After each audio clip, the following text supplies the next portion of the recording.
Hello, Oaklawn family. I invite your attention to Psalm 55. Psalm 55 for our devotional, and we read at the beginning of this psalm the heading, "To the choir master with stringed instruments, a maskil," not sure if I'm saying that right, a maskil of David. It's kind of fitting to remember that the Psalms are filled with songs. Some have called the Psalms the hymn book of the Old Testament. These became the songs or the hymns that Jesus would have sung. And this seems especially important to remember in our time when, if we're not careful, we only celebrate with joyful songs the victories and the joys of life, without taking into consideration that at least in the Psalms, there were difficult trials, difficult days, difficult times that the psalmist often went through, and he would compose a hymn to sing about the suffering or the trials that they were going through. Now I got to tell you, I like happy, upbeat songs as much as anybody. I remember as a kid singing, I'm in right, outright, upright, downright, happy all the time. And yet I also recognize that that's not life, is it? And I don't mean that to be depressing. I don't mean it to be discouraging, but I do mean to understand it is a reality of life. David acknowledged that, and he acknowledged that often in the Psalms that he wrote. And when we remember that some of these were set to music to be sung, and even though they were to be sung, they were still a reminder of the realities of the suffering that often takes place in life. Sometimes things in life are just crappy. They're not good. And as strange as it may seem, the Psalms provided the Old Testament saints with songs to sing even about the difficulties of life. And you'll hear as David comprises this particular psalm. And he begins by crying out to God. He says in verse 1, "Give ear to my prayer, O God, and hide not yourself from my plea for mercy." As always, when I'm studying a particular psalm, I read several different commentaries, and one of my commentaries pointed out the fact that this particular phrase, "hide not yourself from me," is a Hebrew word that appears in the book of Deuteronomy chapter 22. And I wanted to read those verses with you, even though it's translated differently. In Deuteronomy chapter 22, and this is part of the law of God, part of the law that God gave to the Israelites, and it had to do with what do you do if you find a neighbor's ox or something out and it's gotten away. And here were the commands that God gave to the Israelites. So in Deuteronomy 22, just listen, in verses 1 through 4, he says, "You shall not see your brother's ox or his sheep going astray and ignore them. You shall take them back to your brother. And if he does not live near you and you don't know who he is, you shall bring it home to your house and it shall stay with you until your brother seeks it. Then you shall restore it to him." He goes on to say, "You do the same with his donkey or with his garment or with any lost thing of your brother's which he loses and you find." He says, "You may not ignore it. You shall not see your brother's donkey or his ox fallen down by the way and ignore them. You shall help them to lift them up again." Now every time that particular phrase, "you shall not ignore them," that's the same terminology that the psalmist uses in crying out to God. God, don't ignore me. Don't hide yourself from me. Hear me. Listen to me. Listen to my plea for mercy.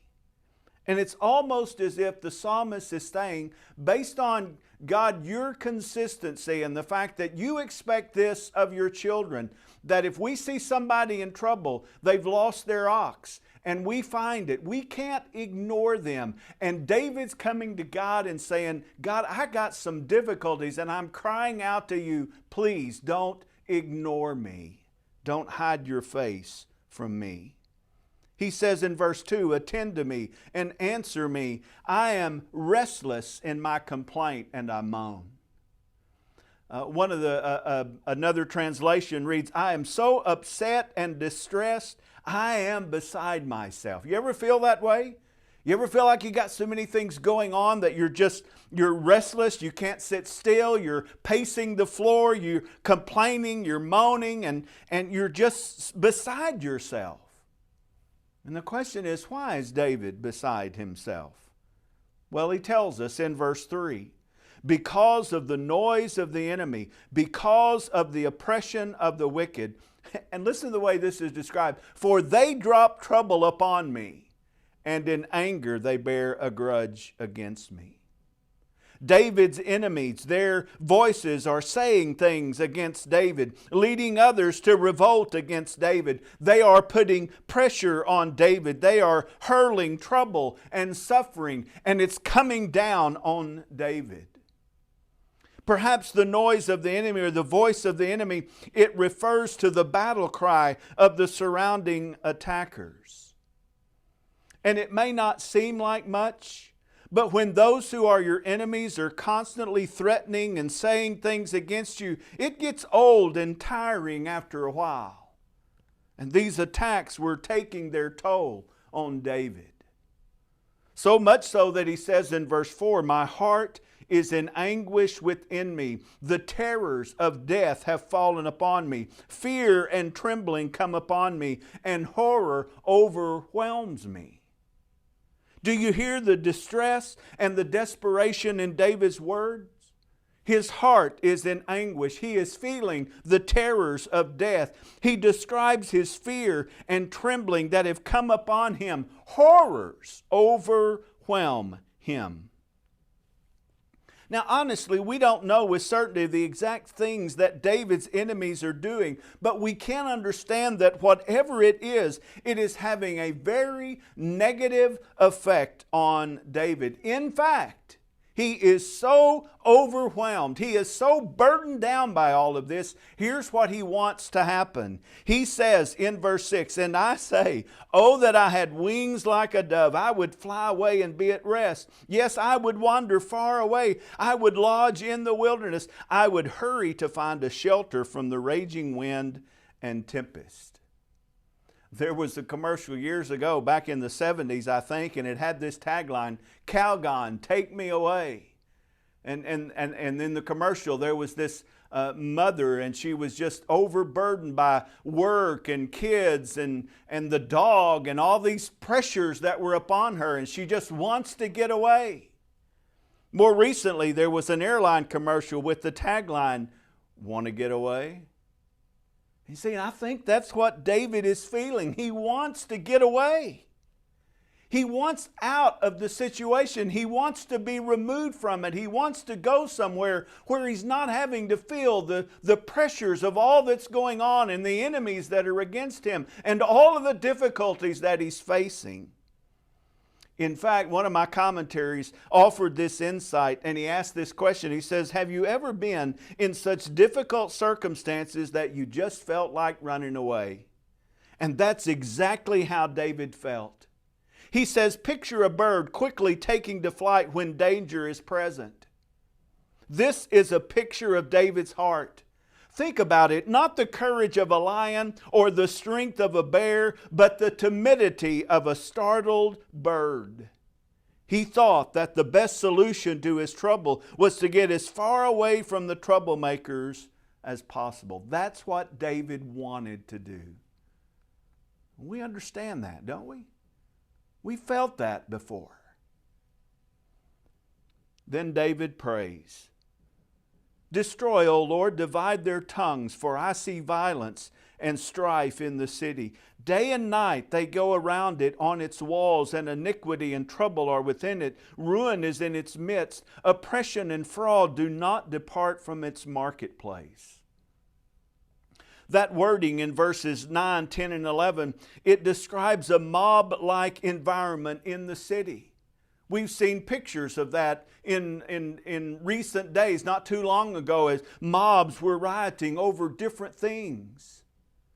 David describes that mob-like environment in the city. It seems to be full of violence and strife and iniquity and trouble and oppression and fraud. You know, David mentions the walls of the city. And of course, in that day, the walls were meant to protect, to keep the evil people out. But the evil people are patrolling the walls, and the image is not that they're keeping the evil people out, but they're keeping the good people in so that they continue to be oppressed, keeping them from escaping. You see, in the midst of this anarchy that's taking place, remember, David, as the king, is directly challenged.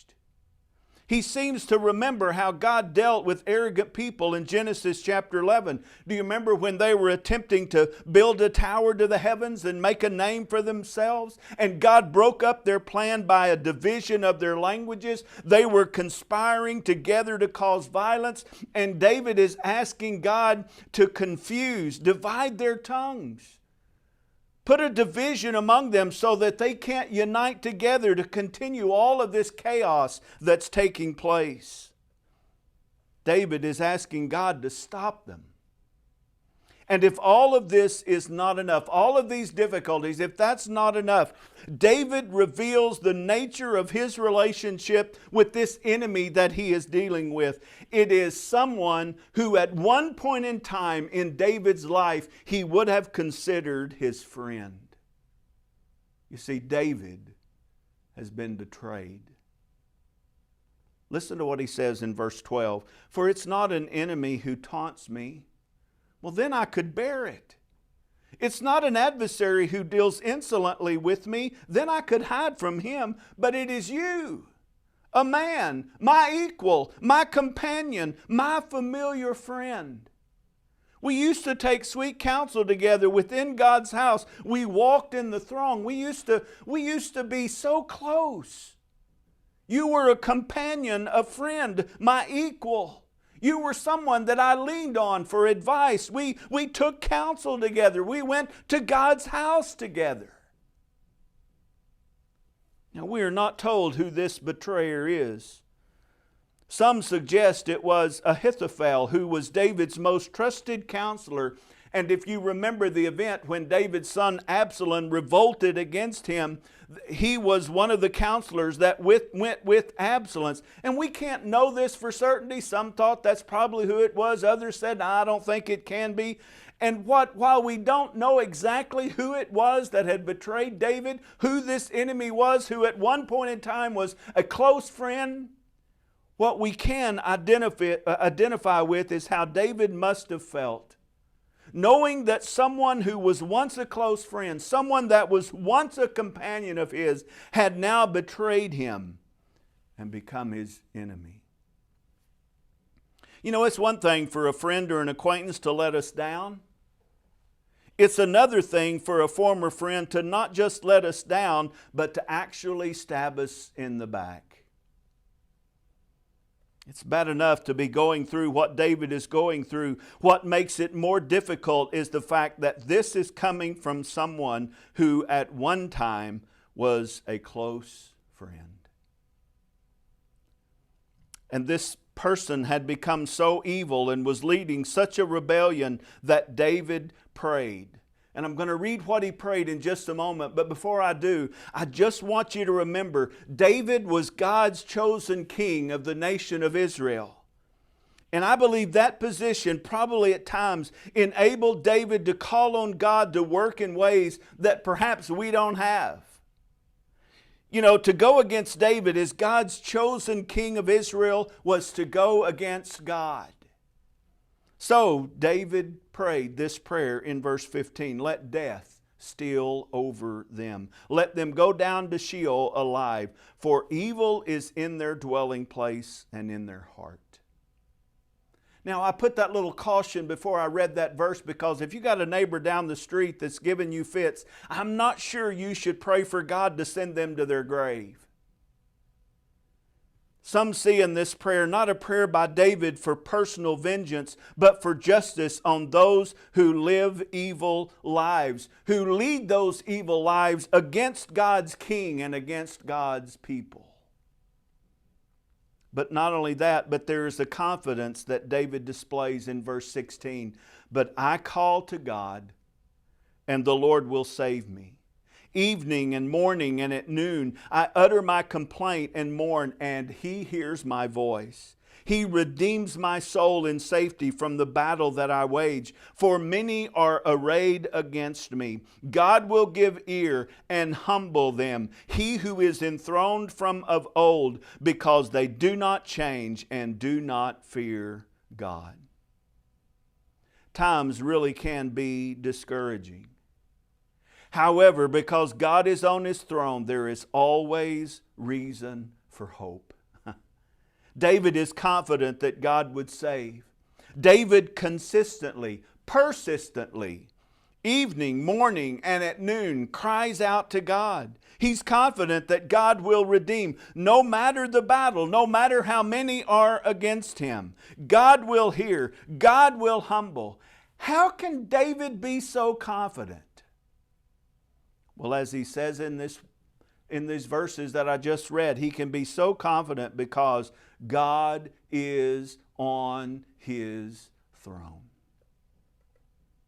He goes back to talking about this betrayer, this companion, this once friend that had betrayed him. He said, verse 20, my companion stretched out his hand against his friends. He violated his covenant.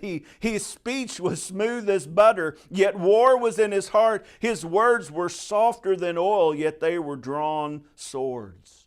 This companion who betrayed David was a smooth talker, but there was war and strife in his heart. So what is it that David ultimately encourages us to do? Well, look at verses 22 and 23. Cast your burden on the Lord, and He will sustain you. He will never permit the righteous to be moved. But you, O God, will cast them down into the pit of destruction. Men of blood and treachery shall not live out half their days. And listen to this last phrase, but I will trust in you. So he says, cast your burden on God, because God will sustain. God will never, ever forsake His own. God will, in His own timing, in His own way, at just the right moment, deal with those who are evil. There is a day of reckoning coming. There is a day of judgment coming. And David determined to trust in God. Well, let me close by just mentioning a couple of things. Number one, difficulties still exist down here. I don't have to make that argument with you, do I? Difficulties still exist down here. We still have trials and tribulations and heartaches that we go through. Now, our situation may not be the same as David's. We may not be betrayed by a friend, and we certainly are not kings of Israel. And so there was certainly a privileged position that David had. But even as God's children, we understand that as God's children, that's not a promise, that's not a guarantee that there won't be heartaches and trials and difficulties in life. Difficulties still exist down here. Unfortunately, we live in a world where sin and the effects of sin, our own sin, the sins of others, are still very much present in this world in which we live. There are relationships that are hampered. There are things that we have to deal with. There are difficulties and illnesses and brokenness. And we live in a world that is tainted and hurt by, and it exists in the way that it does because of the nature of sin, and that will not change until one of these days when Christ returns. And so we're in between what's already begun, but it's not yet completed. And as a result of that, we live in a fallen world. And as long as we live in a fallen world, there's going to be difficulties that exist in all of our lives. For the child of God, there's going to be difficulties and trials and heartaches. I don't say that to be gloomy. I don't say that to be pessimistic. I don't say that to somehow, give us a negative attitude. But I do want us to understand that that's just the reality of the world currently in which we live. Difficulties still exist down here. But here's what I want you to leave thinking about. God still sits enthroned up there. Yes, we still have difficulties down here, but God's still on His throne up there. And that means that ultimately He's still in control. As a result of that, can I just encourage you to keep turning towards Him? Sometimes the temptation may be when we go through difficulties in life, we get a little bit angry at God. We may not say that, but we kind of feel that. God, why is this happening to me? Why are you not keeping me out of trouble? And sometimes if we're really honest, we recognize that the trouble we're in because of our own sinfulness. And yet I want to encourage you to keep turning towards Him, even if your difficulties are the result of your own bad decisions. There are going to be difficulties down here, but God's still enthroned up there. Therefore, keep turning towards Him. Keep telling Him and talking to Him. Now, let me just say, I encourage you to be respectfully honest with God about your hurts and your fears. That's what we read throughout this passage that we just read. David was honest with God about what he was feeling. But I do encourage you to do that in a respectful, He is God, by the way. Because He is God, we can respectfully confess to Him, God, I'm hurting here. I don't know what to do. This is worrying me. This is troubling me. So keep turning towards Him, keep telling Him and talking to Him, and then keep trusting in Him. Keep turning towards Him, keep telling Him and talking to Him, and keep trusting in Him. Now I got to tell you, Satan will try and twist and take advantage of your difficulties to cause you to begin to question and doubt God's love. If God loved you, He wouldn't allow that to happen in your life. As God's child, we need to constantly remember that He loves us, He cares for us, He is working in us and through us, even in the midst of difficulties and trials. That's true for the child of God. If you're listening to this and you're not a child of God, I want to tell you about a God that created this world and everything that's in it, including us.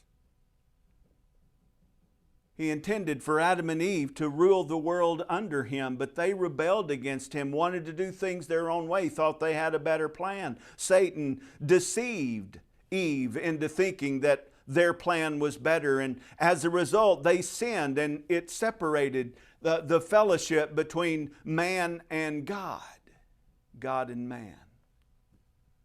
Now, every person is born with a sinful nature. We are sinners. According to the Bible, all of us are. We all rebel against God. Doesn't mean we're as bad as we could be, but it does mean that we're all sinners. And because we're all sinners, none of us can earn our way into heaven by living a good life, because we can't live a perfect life, and that's the only way. God in His holiness is not going to overlook our sin, but in His love He did something about our sin. That is, He had Jesus come to this earth, take upon Himself human flesh, live the perfect life. As God and man, He lived a perfect life. He faced temptation, but He didn't sin. And He took upon Himself the cross, and He died, and He took our punishment on Himself, making it possible for anybody that's willing to turn from their sin and trust in Him to be able to be saved. And when you think about course, on the third day, Jesus rose again, eventually ascended back into heaven, where even right now, He intercedes on our behalf. One of the things that you kind of think about is you think about this particular psalm and Jesus Christ. David was betrayed. We know Jesus was betrayed too as well, wasn't He? There was someone that was a part of the 12. Someone that had been closer to Jesus in a physical sense than any of the other people that lived on the earth at that time. He was one of the 12. And yet He betrayed Jesus. But when you think about it in a different way, we all betrayed Jesus. And that's why Jesus coming and doing what He did for us should mean so much to us. And that same God that did that for us will help us to deal with whatever difficulties, whatever trials we may face in life. Let me read this last verse, next to the last verse. Cast your burden on the Lord, and He will sustain you. He will never permit the righteous to be moved. But you, O God, will cast them down into the pit of destruction. Men of blood and treachery shall not live out half their days. But I will trust in you. Yes, there are difficulties down here, but there's a God who's still on His throne up there. And that's who we need to trust. Father, thank You for Your word. Help us to apply it in our hearts and our lives. Whatever it is that we may be facing, I pray in Jesus' name, amen. Make it a great week, guys. God bless.